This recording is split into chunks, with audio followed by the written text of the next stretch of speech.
transparency on the government's vaccination roadmap.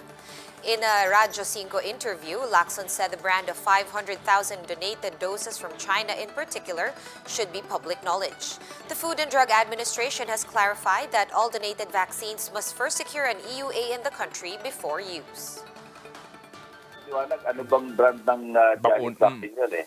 Yung darating na 500,000 eh. Opo. So I suppose we can only assume kasi yung Sinovac, private yun eh, private corporation sa China. Yung Sinopharm, yun yung government-owned. So ang assumption, kung i-donate ng Chinese government, Sinopharm yun. Eh hindi naman iniintindi ng, di ba, wala naman sa equation ng gobyerno ng, sa vaccination program, yung Sinopharm. Gusto natin makakuha ng mga ganun sapat na information.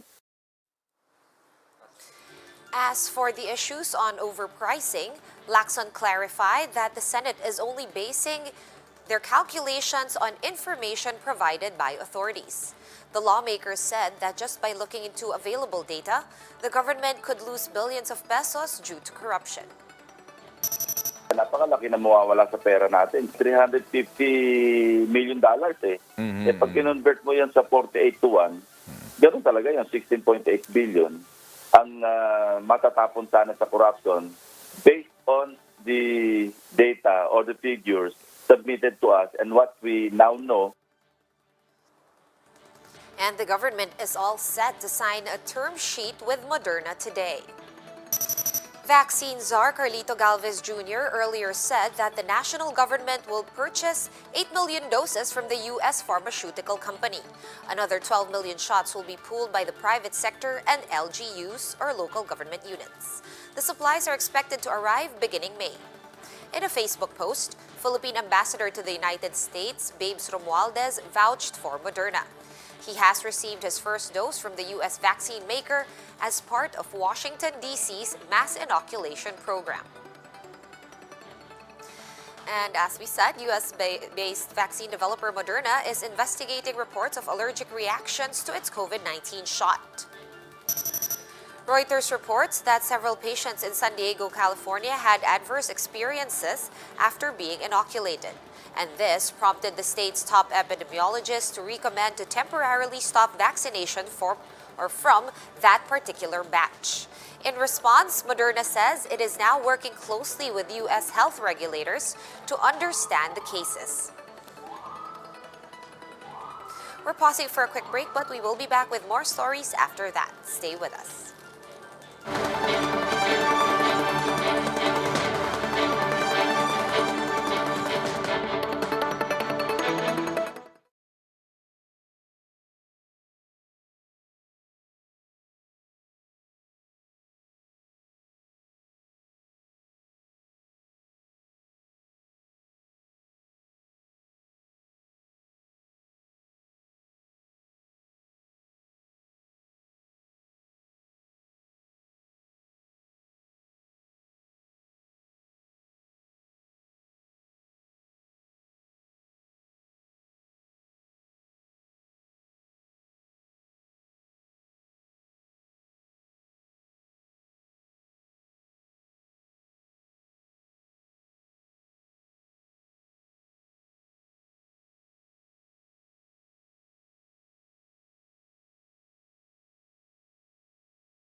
You're still watching One News Now. I'm Sean Yao. A House lawmaker is calling for a probe into the one-sided termination of the UP-DND Accord. Ria Fernandez joins us live from the Batasang Pambansa for the latest on this. Hi, Ria. Is this suggestion gaining traction among lawmakers in Congress? Sean, several House lawmakers support the call of Albay Representative Edsel Lagman, and that is to investigate the decision of the Defense Department to bail out of its 1989 accord with the University of the Philippines. In a statement, Lagman said Representatives Christopher Belmonte, Lawrence Defensor, and Carlos Zarate co-authored his resolution number 1490, which urges the House Committee on Human Rights to probe the matter. He expects more of their colleagues to follow suit. For Lagman, what the Defense Department did was illegal and void ab initio since its deal with UP was entered mutually and could not be extinguished by one party only. The congressman expressed fear that allowing the military to freely enter the campus may result in various violations. The lawmaker also contradicted Secretary Delfin Lorenzana, who claimed that UP has become a hotbed of communist recruitment. The university has in fact produced countless national leaders who fought for the nation's freedom, according to Lagman. For its part, the Makabayan Bloc filed a separate House resolution seeking to uphold the agreement and protect the academic freedom of UP students. House Deputy Minority Leader Carlos Zarate said that the DND's move creates a chilling effect, especially on those who are critical of this administration. Let's listen to Congressman Zarate. Kung meron talagang dispute at naniniwala ang DND na wala nang batayan ang agreement na ito, then they have to submit to some form of mediation or arbitration, no, under the administrative code. At ang merong papel dito sa usapin na ito ay ang Secretary of Justice, no? Sean, for her part, Kabataan Party List Representative Sara Elago has urged the DND to craft similar accords with other educational institutions. This instead of abrogating existing deals, which according to her ensures accountability on the part of state forces. Sean? Thanks so much for that update. Ria Fernandez joining us live from the Batasang Pambansa in QC. UP Diliman Chancellor Fidel Nemenzo says that they were blindsided by the sudden abrogation of the UP-DND Accord. Nemenzo tells Agenda that they did not receive word from the Defense Department prior to the unilateral termination. The UP official added that Defense Secretary Delfin Lorenzana can't simply call off this agreement since there is no clause in it that allows for unilateral abrogation. According to Nemenzo, they see nothing wrong with the accord, which has been around for more than 30 years. Hindi lang sinasabi hindi sila pwedeng pumasok. Parang respeto lang sa mga boundaries. Kapag papasok kayo, magpaalam, provide proof that you need to come in. Ang sinasabi nilang mga bugad daw ng recruitment, ipakita nyo. No? If you come to UP, tahimik ang UP. You see people strolling around, jogging.